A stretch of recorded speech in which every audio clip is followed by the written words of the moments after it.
री इन्वेस्टिंग किस तरीके से होती है, री इन्वेस्टिंग का फ़ायदा क्या होता है। तो ये भी चले मैं आपको एक्सेल पे बताता चलूँ कि let suppose I have made up a chart here of Ethereum. पहले इस चार्ट को समझ लेते हैं कि इस चार्ट में चीज़ें क्या हैं कि हमने 10 दिन की इसमें ट्रेडिंग का हिसाब देखा है कि ये यहाँ पे दिन आ रहे हैं सबके।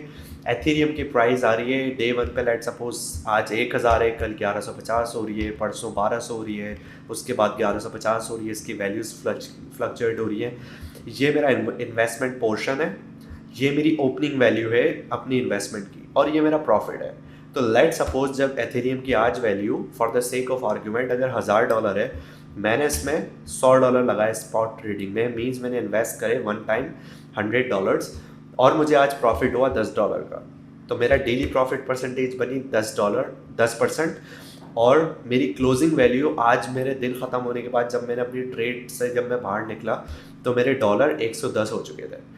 अब जब मैं कल ट्रेड लगाता हूँ, मैं इस $10 को अलग नहीं कर रहा, मैं इसको री इन्वेस्ट कर रहा हूँ। तो मीन्स कल की मेरी ओपनिंग वैल्यू क्या होगी, $110। ओके, जब 1150 पे इसकी वैल्यू है, लेट सपोज के आज मुझे ट्रेड में प्रॉफिट हुआ $5, जो कि क्लोज टू 5% ही है इसका परसेंटेज का। लेट से 4.5% है 1150 का 5 के हिसाब से। और मैंने इसको री इन्वेस्ट किया और अब मेरे हो गए $115। So what I am doing कि जो भी मेरे प्रॉफिट हो रहे हैं मैं उसको निकाल नहीं रहा हूँ, मैं इसको री इन्वेस्ट करता हुआ जा रहा हूँ।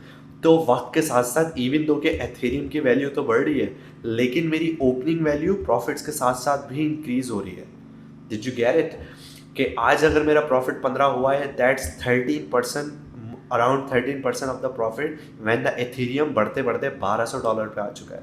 और मैं इसको री इन्वेस्ट करूँ 130, देन इस तरीके से करते करते इवन अगर मेरे यहाँ पे आके लॉसेस भी होते हैं तो नो वरीज, 195 में मैं पहुँच जाऊँगा, मेरे $175 वापस लॉस में हुआ है। लेकिन व्हाट से कि अगर कल को मेरे दोबारा से $15 का फ़ायदा होता है, मैं दोबारा री इन्वेस्ट करूँ, मेरे 190 हुए, और बाय द टाइम डे 10वें दिन पर आके मेरी जो क्लोजिंग बैलेंस है वो $205 हो चुका है। मीन्स अगर मैंने अपना प्रॉफिट नहीं निकाला तो मैं अपने अकाउंट को सिर्फ 10 दिन में डबल कर चुका हूँ with a bare minimum profit value. कि अगर मेरा प्रॉफिट मार्जिन जो है एवरेज चल रहा है तकरीबन let's say in the percentage 7.70%, अगर मेरा एवरेज चल रहा है। And it's really possible, it happens usually, और ये बहुत आसानी से हो सकता है अगर आपके पास अमाउंट जो है उस हिसाब से है, तो आप इसको ईजिली जो है कन्वर्ट कर सकें अपने अच्छे खासे प्रॉफिट्स में। So it's all about how do you trade, how do you put up your strategies in here. और इसके साथ साथ आप ये देखें कि इवन दो के मैंने जब शुरू में $100 लगाए पहले दिन, मेरी कैपेबिलिटी बाय करने की कितनी थी इस क्लोजिंग डे पे, सिर्फ 0.11%। लेकिन वक्त के साथ साथ आहिस्ता आहिस्ता बढ़ते बढ़ते ये 0.15 पे हो गई, जबकि इथेरियम की वैल्यू भी खुद बाजार 1350 पे इंक्रीज हो गई। तो इसका ये फ़ायदा होता है कि री इन्वेस्टिंग का, कि आपका प्रिंसिपल तो हो रहा है, लेकिन जब अब आप अगले दिन ट्रेड कर रहे हैं तो आप ज़्यादा अमाउंट से ट्रेड कर रहे हैं, आप ज़्यादा प्रॉफिट को गेन करने की परसेंटेज को इंश्योर बना रहे हैं।